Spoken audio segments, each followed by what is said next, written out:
దశాబ్దాలుగా దగాకు గురై అన్యాయానికి గురై నెత్తురు మండిన ఒక జాతి ఎత్తిన జెండా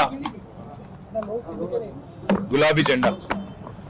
సరిగ్గా 25 సంవత్సరాల కిందట త్యాగాల పునాదుల మీద ఆనాడు తనకు అప్పుడున్న పార్టీ ద్వారా సంక్రమించిన డిప్యూటీ స్పీకర్ పదవికి, శాసన సభ్యత్వానికి, అట్లాగే పార్టీలోని రాష్ట్ర బాధ్యతలకు అన్నిటికీ కూడా గుడ్ బై చెప్పి తెలంగాణ రాష్ట్రం ఏర్పడితేనే ఒక స్వీయ రాజకీయ శక్తిగా తెలంగాణ ప్రజలు ఎదిగితేనే ఈ ప్రాంత సమస్యలకి చరమగీతం పాడొచ్చు, శాశ్వతంగా ఈ ప్రాంతం గతంలో ఏదైతే సిరి సంపదలతో తొలతూగిందో అట్లా మళ్ళీ ఉద్భవించవచ్చు అనే ఆలోచనతో పెద్దలు కేసీఆర్ గారు ఆనాడు 25 వసంతాల కిందట పార్టీని ఏర్పాటు చేసి కొండా లక్ష్మణ్ బాపూజీ గారు ఇచ్చిన ఆశ్రయం జలదృశ్యంలో జెండా ఎత్తిన విషయం మీకు తెలుసు. మరి 25 సంవత్సరాల్లో ఒక అరుదైన చరిత్ర కలిగిన పార్టీ బీఆర్ఎస్ పార్టీ.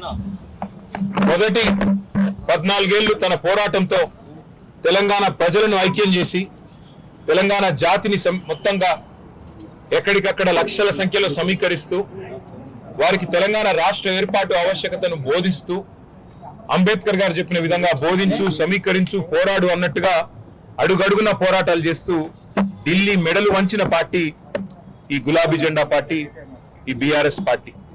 10 ఏళ్ల పాటు ప్రజలు అధికారం ఇస్తే మరి ఒక బాధ్యతగా భావించి రాష్ట్రం సాధించిన పార్టీకే ప్రజలు బాధ్యతనివ్వడాన్ని ఒక గౌరవంగా భావించి రాష్ట్రాన్ని అగ్రభాగాన 10 ఏళ్ల తన పరిపాలనలో నిలబెట్టిన నాయకుడు మహానాయకుడు కేసీఆర్ గారు.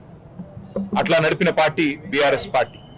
అదే విధంగా గత 2.5 సంవత్సరాలుగా ఈ దుర్మార్గ అరాచక పాలనకు వ్యతిరేకంగా తెలంగాణలోని కోట్లాది మంది అణగారిన వర్గాల తరపున, అణగారిన ప్రజల తరపున ఇవాళ వారి గొంతుకై నిలుస్తున్నది బీఆర్ఎస్ పార్టీ.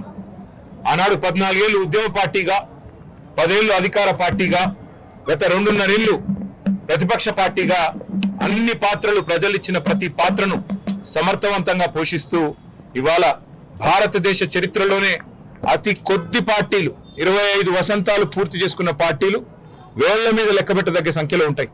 ఆ కోవన చేరింది బీఆర్ఎస్ పార్టీ కేసీఆర్ గారి నాయకత్వంలో. మళ్ళీ ఒకసారి ఈరోజు పునరంకితం అవుతున్నాం.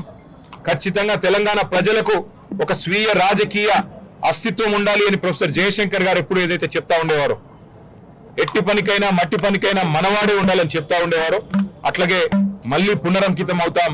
తెలంగాణను కాపాడడానికి, తెలంగాణలోని ఈ అరాచక కాంగ్రెస్ బీజేపీల నుండి తెలంగాణను మళ్ళీ ఒకసారి పట్టాలు ఎక్కించడానికి కేసీఆర్ గారి నాయకత్వంలో అందరం సమిష్టిగా ఐక్యంగా పోరాటం చేస్తాం.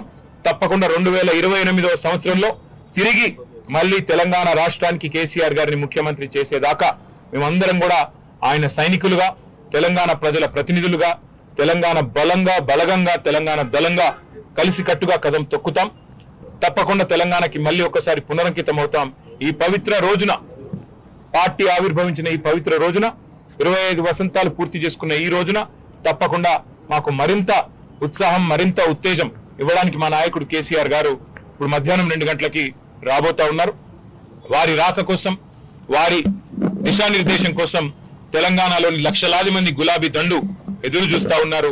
ఈ సందర్భంగా వారికి కూడా నేను హృదయపూర్వకంగా 25 ఏళ్లుగా ఎత్తిన జెండా దించకుండా పోరాడుతున్న ప్రతి కార్యకర్తకి, ప్రతి నాయకుడికి, ప్రతి అభిమానికి, ప్రతి కేసీఆర్ సోదరుడికి, సోదరికి, సోషల్ మీడియాలో కూడా మా తరపున ఉధృతంగా పనిచేస్తున్న సోషల్ మీడియా వారియర్లకు, మాకు అండగా నిలబడ్డ జర్నలిస్ట్ మిత్రులకు, కవులు, కళాకారులకు, ఉద్యమంలో మొదటి నుండి ఆయువు పట్టుగా నిలిచిన మా విద్యార్థి సోదరులకు, అట్లాగే తెలంగాణ సాధనలో కీలకంగా పనిచేసిన ఉద్యోగులకి, అట్లాగే తెలంగాణ సాధనలో కీలకంగా పనిచేసిన మా న్యాయవాద మిత్రులకి, ప్రతి వర్గానికి, సబ్బండ వర్గాలకు, సకల జనులకు శిరస్సు వంచి ఇవాళ తెలంగాణ సాధనకు తోడ్పడ్డ ప్రతి ఒక్కరికి, కేసీఆర్ గారితో నడిచిన ప్రతి ఒక్కరికి హృదయపూర్వక వినమ్ర ధన్యవాదాలు తెలియజేసుకుంటూ ఈ సందర్భంగా మళ్ళీ పునరంకితం అవుతూ పునరుత్తేజంతో ముందుకు పోతామని తెలియజేస్తాం.